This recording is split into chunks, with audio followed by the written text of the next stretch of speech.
रामायण अनुसार राजा दशरथ के तीसरे पुत्र थे लक्ष्मण। उनकी माता का नाम सुमित्रा था। लक्ष्मण के लिए राम ही माता पिता, गुरु, भाई सब कुछ थे और उनकी आज्ञा का पालन ही इनका मुख्य धर्म था। वे उनके साथ सदा छाया की तरह रहते थे। भगवान श्री राम के प्रति किसी के भी अपमान सूचक शब्द को ये कभी बर्दाश्त नहीं करते थे। वास्तव में लक्ष्मण का वनवास राम के वनवास से भी अधिक महान है। 14 वर्ष पत्नी से दूर रहकर उन्होंने केवल राम की सेवा को ही अपने जीवन का ध्येय बनाया। वाल्मीकि रामायण के अनुसार उर्मिला जनक नंदिनी सीता की छोटी बहन थीं और सीता के विवाह के समय ही दशरथ और सुमित्रा के पुत्र लक्ष्मण को ब्याही गई थीं। जब राम और सीता के साथ लक्ष्मण भी वनवास को जाने लगे तब पत्नी उर्मिला ने भी उनके साथ जाने की जिद की, परंतु लक्ष्मण ने उन्हें यह कहकर मना कर दिया कि अयोध्या के राज्य को और माताओं को उनकी आवश्यकता है। उर्मिला के लिए यह बहुत कठिन समय था, ऐसे में जबकि वो नववधू थी और उसके दाम्पत्य जीवन की तो अभी शुरुआत ही हुई थी। लक्ष्मण के वनवास जाने के बाद उर्मिला के पिता अयोध्या आए और उर्मिला को मायके चलने का अनुरोध करने लगे ताकि मां और सखियों के सानिध्य में उर्मिला का पति वियोग का दुख कुछ कम हो सके। परंतु उर्मिला ने अपने मायके मिथिला जाने से इनकार करते हुए कहा कि पति की आज्ञा अनुसार पति के परिजनों के साथ रहना और दुख में उनका साथ न छोड़ना ही अब उसका धर्म है। यह उर्मिला का अखंड पतिव्रत धर्म था। जब लक्ष्मण जा रहे थे तब इस सबसे विकट क्षणों में भी उर्मिला आंसू न बहा सकी,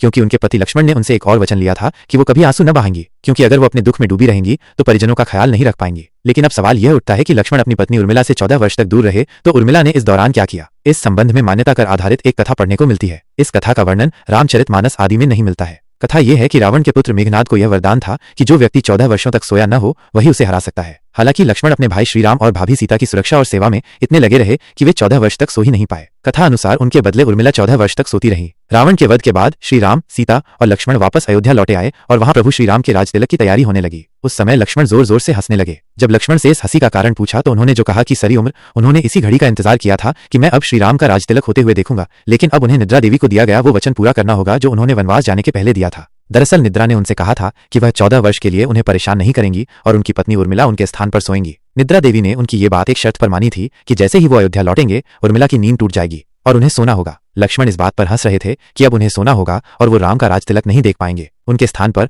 उर्मिला ने यह रस्म देखी थी। लक्ष्मण के उर्मिला से अंगद और चंद्रकेतु नाम के 2 पुत्र तथा सोमदा नाम की एक पुत्री उत्पन्न हुई। अंगद ने अंगदियापुरी तथा चंद्रकेतु ने चंद्रकांतापुरी की स्थापना की थी। उर्मिला के पतिव्रत का बल एक अन्य कथानुसार लक्ष्मण की विजय का मुख्य कारण उर्मिला का पतिव्रत था। मेघनाद के वध के बाद उनका शव श्रीराम जी के युद्ध शिविर में रखा हुआ था। उस शव को मेघनाद की पत्नी सुलोचना लेने आई। पति का छिन्न शीश देखते ही सुलोचना का हृदय अत्यधिक द्रवित हो गया। वह रोने लगी। रोते रोते उसने पास खड़े लक्ष्मण की ओर देखा और कहा, सुमित्रा नंदन, तुम भूलकर भी गर्व मत करना कि मेघनाद का वध मैंने किया है। मेघनाद को धराशायी करने की शक्ति विश्व में किसी के पास नहीं थी। ये तो 2 पतिव्रता नारियों का भाग्य था। अब आप सोच में पड़ गए होंगे कि निद्रा देवी के प्रभाव में आकर अगर उर्मिला 14 साल तक सोती रहीं तो सास और अन्य परिजनों की सेवा करने का लक्ष्मण को किया वादा उन्होंने कैसे पूरा किया। तो उत्तर यह है कि सीता माता ने अपना एक वरदान उर्मिला को दे दिया था। उस वरदान के अनुसार उर्मिला एक साथ 3 कार्य कर सकती थी। जय सीता माँ, जय उर्मिला माँ, जय श्रीराम, जय लक्ष्मण जी।